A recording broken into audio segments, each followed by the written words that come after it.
1 de noviembre, Todos los Santos. En las iglesias en las que se canta en público el oficio divino, el martirologio se lee todos los días después del rezo de prima. La lectura termina siempre con las siguientes palabras: y en otras partes, otros muchos santos mártires, confesores y santas vírgenes. En la fecha de hoy, la Iglesia celebra a todos aquellos que han sido beatificados o canonizados oficialmente, y a aquellos cuyos nombres figuran en los diversos martirologios y listas de santos locales. Así pues, las palabras «otros muchos» no se refieren exclusivamente a los mártires, confesores y vírgenes en el sentido estricto, sino también a todos aquellos, conocidos por los hombres o solo por Dios, que, en sus circunstancias y estado de vida propios, lucharon por conquistar la perfección y gozan actualmente en el cielo de la vista de Dios. Así pues, la Iglesia venera en este día a todos los santos que reinan juntos en la gloria. El objeto de esta fiesta es agradecer a Dios por la gracia y la gloria que ha concedido a sus elegidos, movernos a imitar las virtudes de los santos y a seguir su ejemplo, implorar la divina misericordia por la intercesión de tan poderosos abogados, reparar las deficiencias en que se pueda haber incurrido al no celebrar dignamente a cada uno de los siervos de Dios en su fiesta propia, y glorificar a Dios en aquellos santos que solo Él conoce y a los que no se puede celebrar en particular. Por consiguiente, el fervor con que celebramos esta fiesta debería ser un acto de reparación por la tibieza con que dejamos pasar tantas otras fiestas durante el año, ya que en la conmemoración de hoy, imagen del banquete celestial que Dios celebra eternamente con todos los santos, a cuyos actos de alabanza y agradecimiento nos unimos, están comprendidas todas las otras fiestas del año. En esta, como en las demás conmemoraciones de los santos, Dios constituye el objeto supremo de adoración, y a Él va dirigida finalmente la veneración que tributamos a sus siervos, pues Él es el dador de todas las gracias. Nuestras oraciones a los santos no tienen otro objeto que el de alcanzar que intercedan por nosotros ante Dios. Por tanto, cuando honramos a los santos, en ellos y por ellos honramos a Dios y a Cristo, verdadero Dios y verdadero hombre, Redentor y Salvador de la humanidad, Rey de todos los santos y fuente de su santidad y de su gloria. Estos gloriosos ciudadanos de la celestial Jerusalén han sido elegidos por Dios entre los miembros de todos los pueblos y naciones, sin distinción alguna. Hay santos de todas las edades, de todas las razas y condiciones sociales, para mostrarnos que todos los hombres son capaces de ir al cielo. Unos santos nacieron en el lujo de los palacios y otros en humildes cabañas. Unos fueron militares, otros comerciantes, otros magistrados. Hay clérigos, monjes, religiosas, personas casadas, viudas, esclavos y hombres libres. No existe estado alguno de vida en el que nadie se haya santificado, y todos los santos se santificaron, precisamente, en las ocupaciones de su estado y en las circunstancias ordinarias de su vida. Lo mismo en la prosperidad que en la adversidad, en la salud que en la enfermedad, en los honores que en los vilipendios, en la riqueza que en la pobreza. De cada una de las circunstancias de su vida, supieron hacer un medio de santificación. Así pues, Dios no exige que el hombre abandone necesariamente el mundo, sino que santifique su estado propio por el despego del corazón y la rectitud de la intención.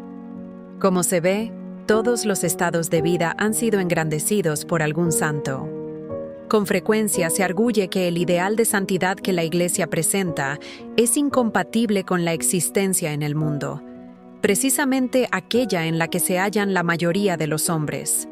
Para reforzar esta objeción, se suele repetir que el número de clérigos y religiosos que han alcanzado la santidad es mayor, no solo relativamente, sino aún absolutamente, que el de los laicos. Pero tal afirmación no está probada ni se puede probar. Si se habla únicamente de aquellos que han sido beatificados o canonizados, es cierto que hay entre ellos muchos más religiosos que laicos, más obispos que sacerdotes, y más hombres que mujeres. Pero la canonización y la beatificación no constituyen más que una ratificación, por decirlo así, con que la Iglesia honra a ciertos individuos, al escogerlos entre los muchos que contribuyen a su santidad total. Y en tal elección intervienen, necesariamente, muchos factores puramente humanos. Las órdenes religiosas poseen medios y motivos suficientes para llevar adelante la causa de ciertas personas que, en otras circunstancias, solo habría sido conocida de sus íntimos. La dignidad episcopal trae consigo una notoriedad y una carga particulares y proporciona, al mismo tiempo, los medios y la influencia necesarios para la introducción de la causa. Entre las causas de beatificación o canonización que en los últimos tiempos han despertado más interés en el mundo entero, y no solo en un país, orden o diócesis particular, la gama es mucho más variada que en el pasado. Pío X era papa, pero el cura de Ars era simplemente párroco. Teresita del Niño Jesús era una humilde religiosa. Federico Ozanam, Contardo Ferrini, Luis Necci, Matías Talbot eran laicos. La beata Ana María Taigi estaba casada con un pobre criado, y su beatificación se debió, después de Dios, al interés que pusieron en ella los trinitarios, de cuya orden fue terciaria. Al leer las biografías completas de muchas de las fundadoras de congregaciones religiosas que han sido beatificadas o canonizadas recientemente, se advierte la importancia que se atribuye en la actualidad a la práctica de las obras de misericordia espirituales y corporales. Con frecuencia, se deja casi en la oscuridad o se trata en forma general y superficial la cuestión de la vida interior. En esto, la beata María Teresa Soubirán constituye una excepción muy notable. Esos santos y beatos alcanzaron la perfección en medio de una vida muy agitada, consagrada directamente al bien del prójimo, de suerte que puede decirse que vivieron tan en el mundo como cualquier laico. Esto, que por lo demás no es cosa nueva, puede alentar a quienes se inclinan a creer que, fuera de la vida religiosa, o por lo menos fuera de una vida consagrada especialmente al servicio de Dios, es muy difícil ser realmente santo. No hay más que un evangelio, un solo sacrificio, un solo redentor, un cielo y un camino para el cielo. Jesucristo vino a mostrárnoslo. Sus enseñanzas no cambian y se aplican a todos los hombres. Es absolutamente falso que los cristianos que viven en el mundo no estén obligados a buscar la perfección, o que el camino por el que han de alcanzar la salvación sea distinto del de los santos. Los santos no solo tienen importancia desde el punto de vista ético, en cuanto modelo de virtud, poseen también una significación religiosa muy profunda, no solo en cuanto miembros vivos y operantes del cuerpo místico de Cristo, que a través de él están en contacto vital con la Iglesia militante y purgante, sino también en cuanto frutos de la redención que han alcanzado el fin de la visión beatífica. Han atravesado la honda tribulación y han lavado y blanqueado sus túnicas en la sangre del Cordero. Por eso se hallan ante el trono de Dios. Existen numerosos vestigios indicadores de que, desde tiempo atrás, se celebraba una fiesta colectiva de todos los mártires. Mártir, en aquella época, era sinónimo de santo. Aunque ciertos pasajes de Tertuliano y de San Gregorio de Niza, que suelen citarse a este propósito, son demasiado vagos, en la obra de San Efrén, cerca del año 373, titulada Carmina Nisibena, nos hallamos ya en terreno más firme, puesto que el santo menciona una fiesta que se celebraba en honor de los mártires de todo el mundo. Según parece, la solemnidad tenía lugar el 13 de mayo.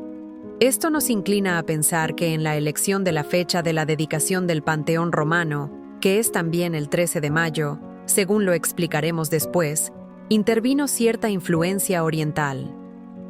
Por otra parte, sabemos que desde el año 411 y aún antes, se celebraba en toda Siria una fiesta de todos los mártires, el viernes de la semana de Pascua, como lo dice expresamente el Breviarium sirio.